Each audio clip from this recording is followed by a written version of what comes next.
اللهم ارزقنا العلم النافع والعمل الصالح، وارزقنا الإخلاص في القول والعمل، ووفقنا لما تحب وترضى، اللهم آمين.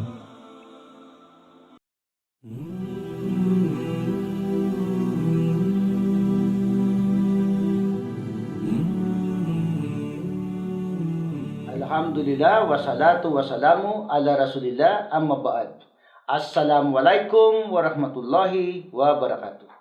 Waalaikumsalam warahmatullahi wabarakatuh. Kami po ay naritong muli, Ustaz Isa Biago, para minsan pa ay maglingkod sa inyo ng isang paksa na napapanahon at napakahalaga na ating maintindihan lahat. At ang paksang ito na aming nais na ipaglingkod sa inyo ay may kinalaman sa kung ano ang sinasabi ng Quran at maging ng mga dalubhasa tungkol sa naunang kapahayagan na kilala sa tawag na Biblia. Ano, Ustad? At iyan nga ang ating tatalakayin natin, pero minsan gagawin ko ito yung tinatawag natin na patanong. Ayan.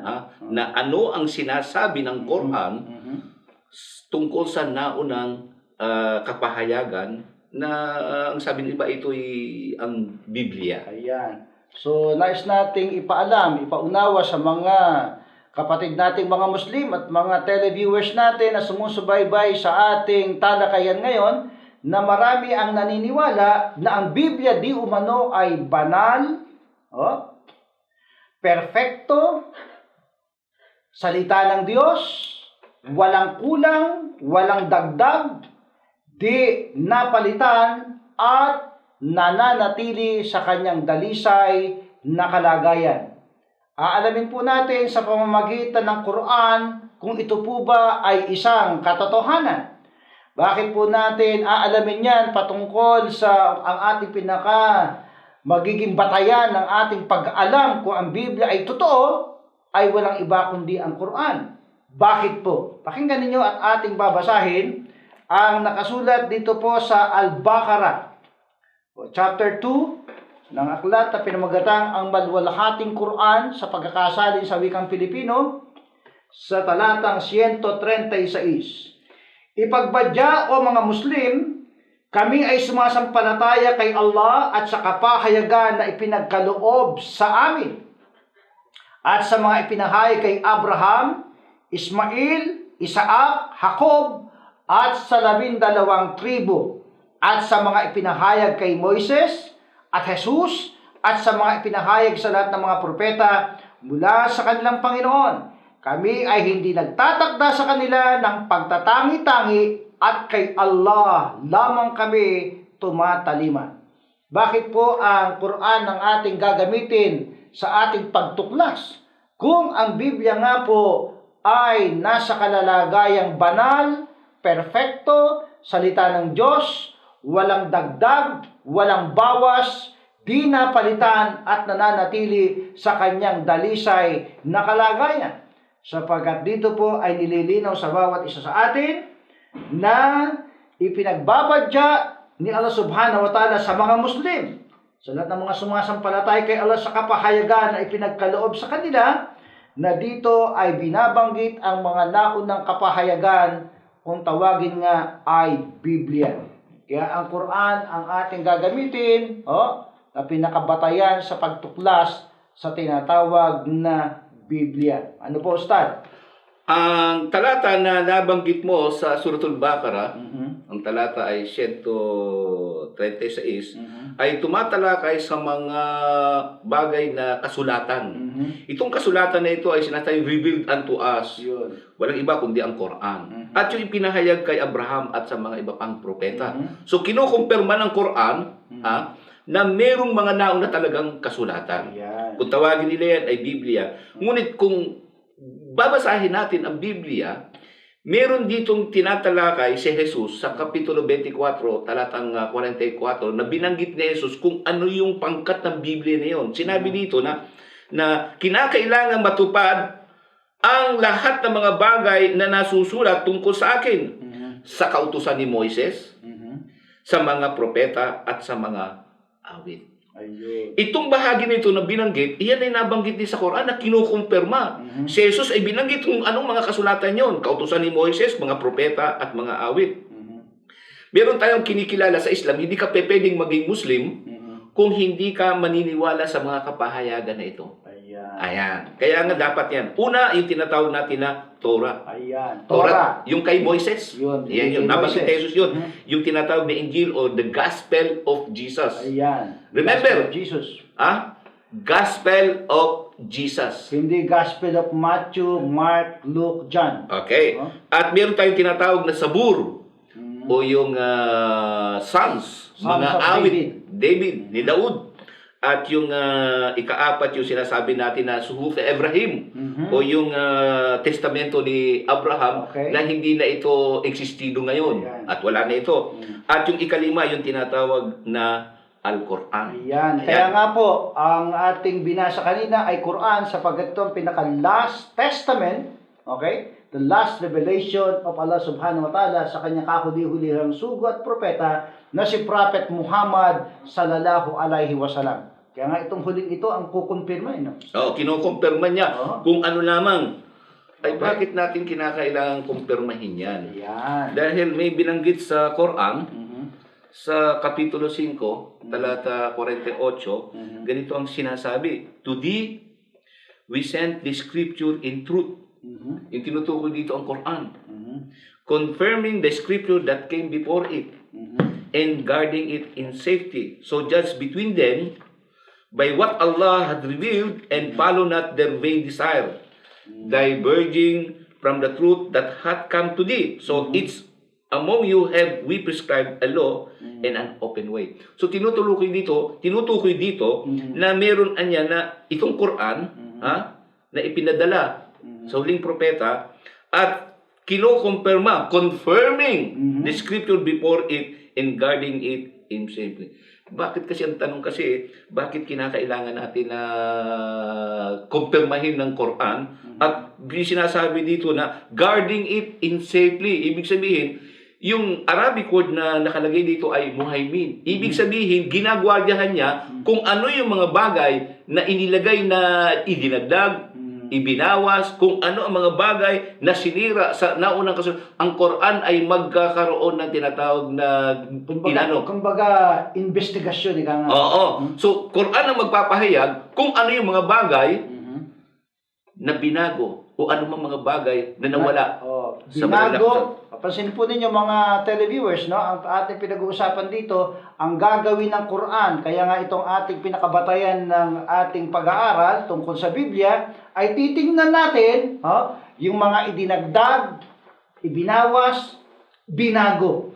Ayan, sa mga naunang kapahayagan, Ustad. Pero ito pero sabihin natin Biblia.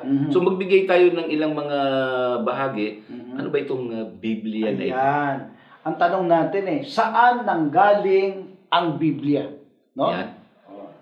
Alamin natin ang kasagutan. Sa isang maliit na aklat na isinulat ni William R. Kimball, yan tinatawag na Christian Equippers International, yung pinaka-aklat na yon. How did we get the Bible? Sa kanyang pasimula ay sinabi niya ang ganito. Christians maintain that the Bible is the inspired word of God.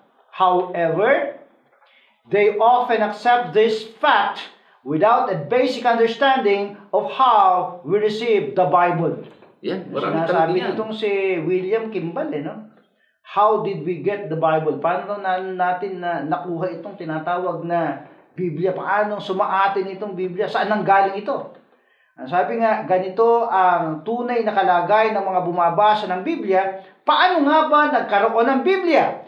Paano ito tinipon? Sino ang may karapatang magtipon at pumili ng mga aklat at sasabihin ito'y mula sa puong may kapal?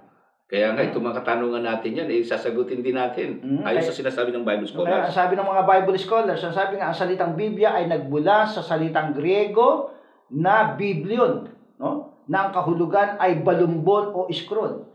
Ang salitang Biblion ay mula sa salitang Biblios na ang tinutukoy ay ang balat ng halamang papyrus.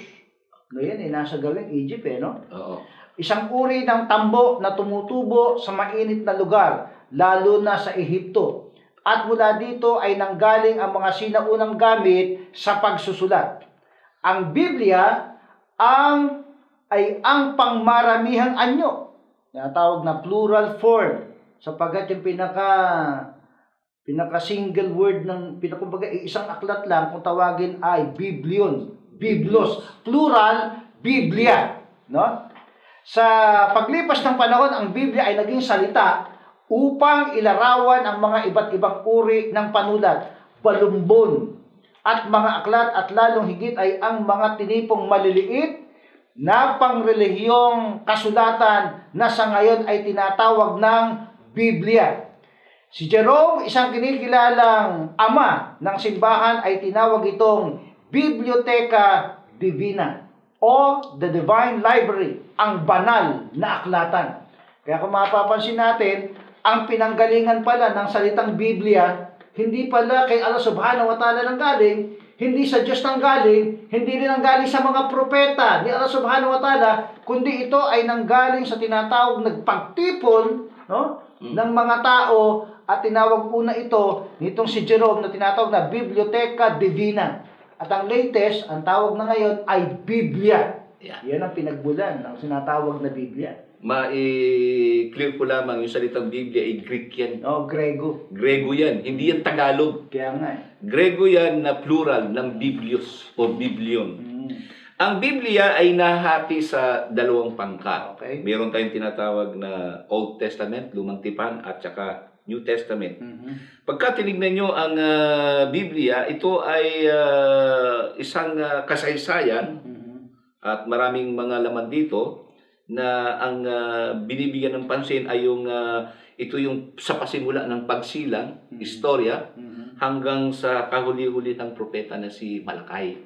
Yan ang pangkat niya, yung sinasabing Old Testament. Ang ikalawang pangkat ng Biblia ay tinatawag natin ng Bagong Tipan. Pero sila lang naglagay dito, ha? Sila lang naglagay dito. Mga tao na ang nagsasabi lang nito. Kaya sinasabi na ito'y istorya ng pagsilang ni Jesus hanggang siya ay umakyat sa langit at ang mga naiwan na ay ang mga apostol at ang kamatayan ng ilang mga apostol. Yun ang laman talaga ng Biblia. Pero sa mga Hudyo, nais nating bigyan ng pansin na ang mga Hudyo ay iba. Iba ang kanilang paghahati-hati ng aklat. Meron silang tinatawag na, ang Hudyo ay meron silang tinatawag na Torah, Nebiim, at Ketubim. Yan tatlong bahagdan na yan. At ang Torah ay naglalaman ng 5 aklat katulad ng Genesis, Exodo, Levitico, at Bilang, at Deuteronomio. Pero ganda ng ating talakayan, Ustad, ano? At medyo bitin yung ating mga televiewers, pero magpapaalam lamang tayo sumandali at pagkatapos ay ipagpapatuloy natin ang ating napakagandang talakayan. Diyan lamang po kayo at kami po ay magbabalik. Ang programang ito ay hatid sa inyo ng Fanar Community Channel. For more information about our program, contact us at fcc.filipino@gmail.com. People question, people wonder about the influences I am under. Why I cover up from head to toe, so that my physical body doesn't show. My personality and character are more than can be shown with clothes from any store. People think, people assume that we are in a state of gloom. Those Muslim women must be oppressed. Just look at how they are dressed. If only they knew how I feel inside. All their beauty they also hide.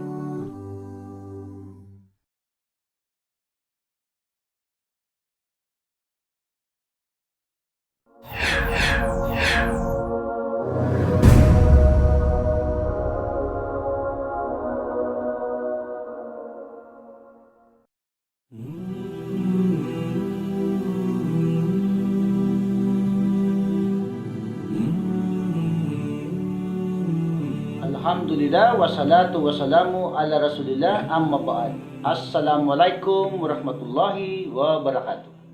Waalaikumsalam. At Ustad, may naputol tayo na bahagi ng tungkol sa mga aklat ng mga Hudyo. Ayan. Pwede bang bigyan mo ito ng pangunawa yung ating mga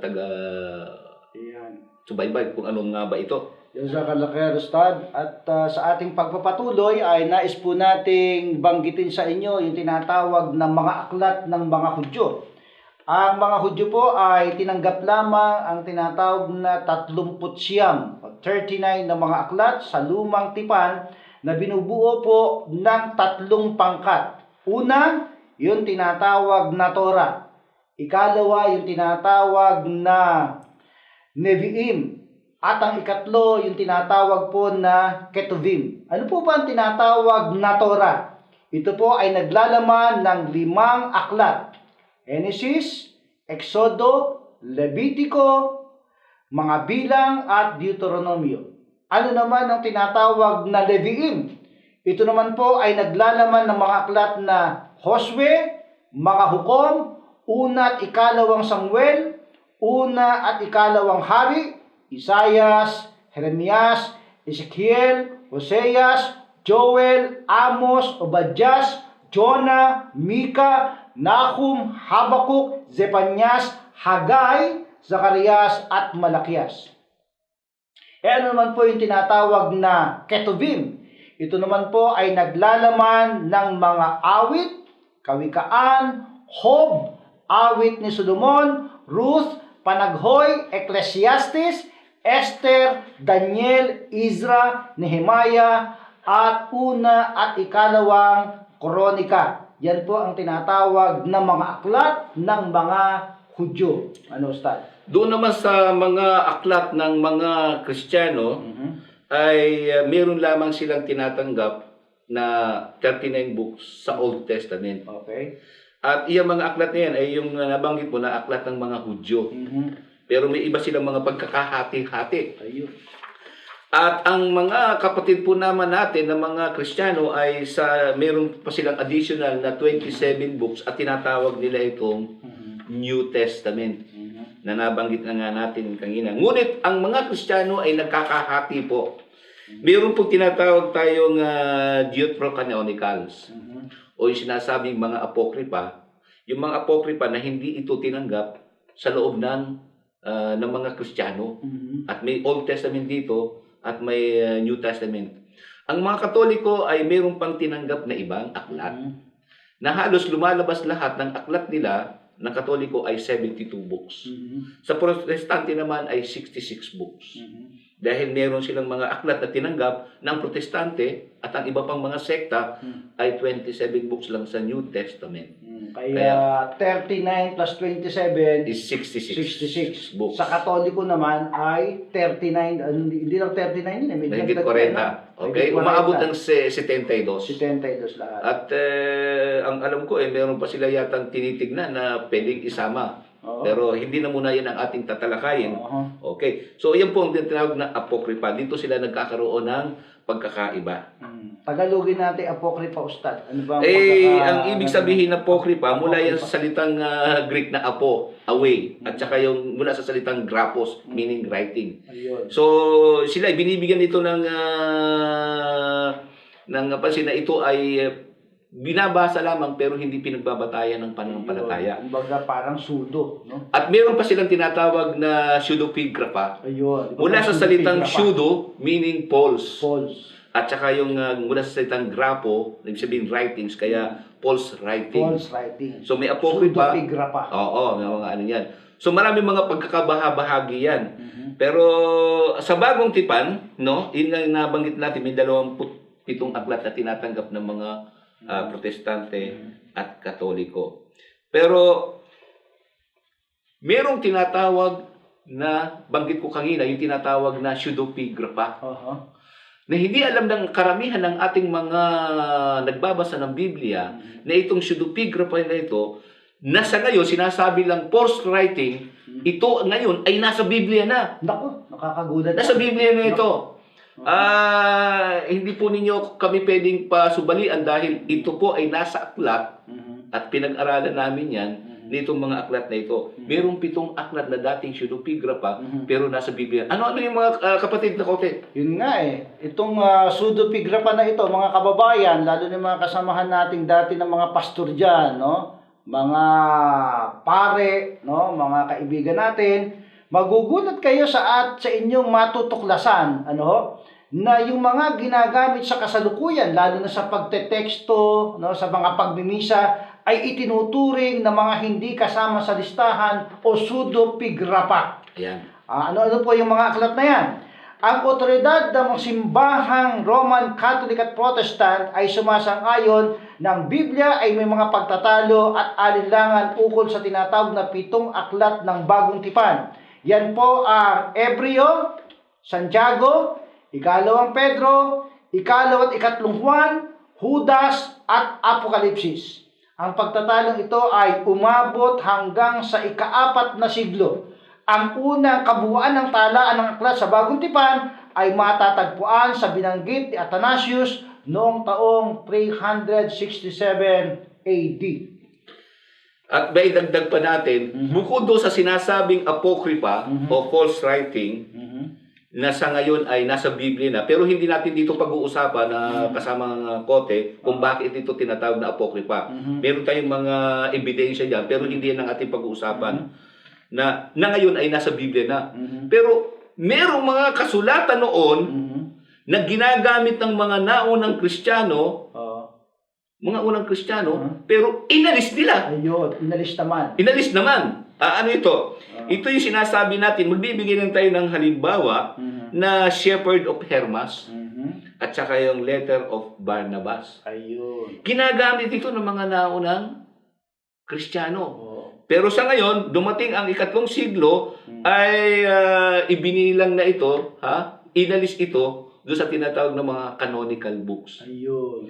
Ang pinagbabatayan natin itong aklat na ito, yung mayroong pamagat na General Introduction to the Bible, na H. Miller, isang Bible scholars, nagbigay ng salaysay kung ano ang kasaysayan ng Biblia.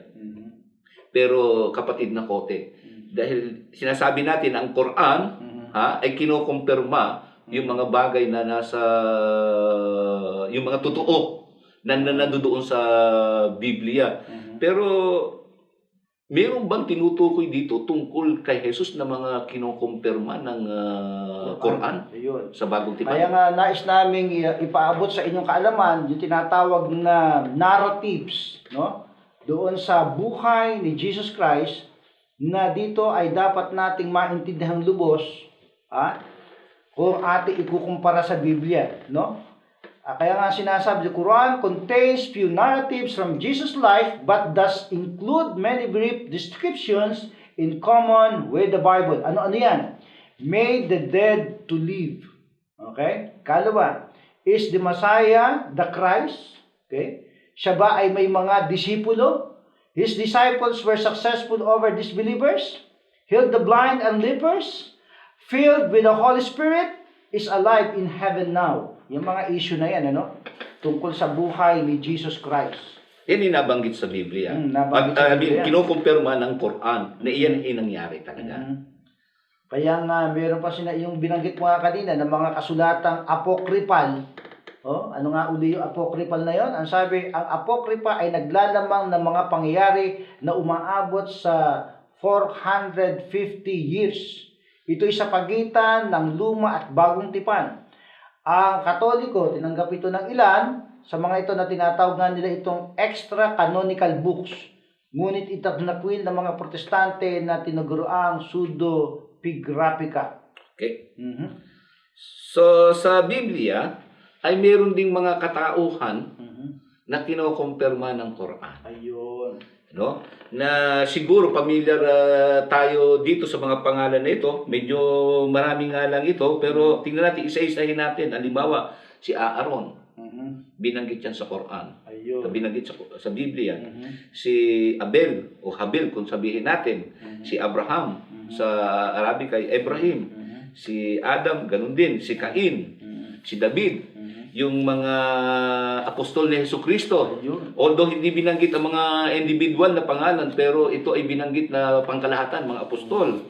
Si Ibir o si Hud, si Elijah, okay, si Elias, kung sabihin natin, si Elisha o si Alyasa, si Enoch, na sa atin ay si Idris, si Ezekiel, Dulkifil, si Ezra o Osair, Gabriel, Jibril, Goliath, si Jalut, si Haman din, Isaac, Ishak, Ismael din, Jacob, si Jacob, si Jethro o si Suaib. At marami pang dito, si Jesus, si Job, banggit nila si Juan Bautista o John the Baptist, si Jonas, si Joseph, si Korah, si Lot, si Mary, si Mariam, Mikael, Moses, Noah, Parao. Ito yung mga katauhan. Dahil marami talaga itong nabanggit nito. Ang ilan ay nabanggit na natin. Kaya mayroong mga bagay na ang Quran kinukumpirma ang mga ibang propeta. Yun, napakarami. Kung At isa-isa mga katauhan. Kaya kung isa-isa natin, marami yan no? Okay. So, nabanggit mo na yung si Faraon, di ba? Oo. Susunod yan si Potiphar, si Potiphar's wife. Kaya nga kung ano natin, mga pangalan, Potiphar's wife, Queen of Sheba, Samuel, Saul the king, Satan or devil, Solomon, Terah, at saka si Karaya. No?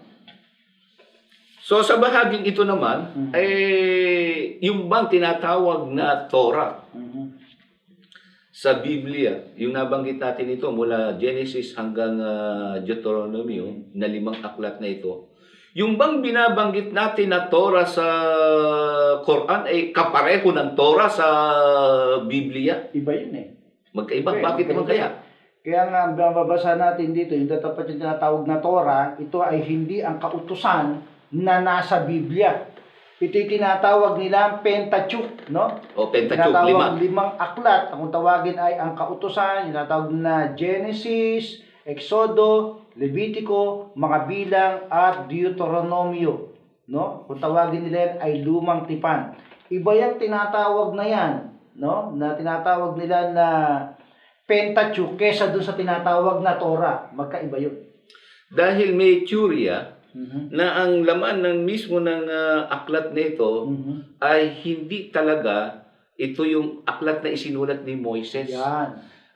Sa halip, ang sinasabing Pentateuch na yan, marami ang author niyan. No, napakarami. Hindi si Moses ang author niya. Oo, may mga aklat na nagsasabi ng ganyan. Ito ay sa introduction ng Revised Standard Version ay makita po natin yan. Pero ito'y tatalakayin natin bakit yung Torah o yung Pentateuch na nasa Biblia ay hindi ang Torah na tinatalakay sa loob ng Quran. Yun, yung binanggit kanina na binasa po natin mga kababayan na tinatawag na Torah na kinukumpirma ng Quran, hindi po yun yung Pentateuch. Ayan. Okay, tayo po ay magbabalik sa pagkatapos po ng ilang paalala o pagtalakayin po ang mga bagay na ito. Ang programang ito ay hatid sa inyo ng Fanar Community Channel.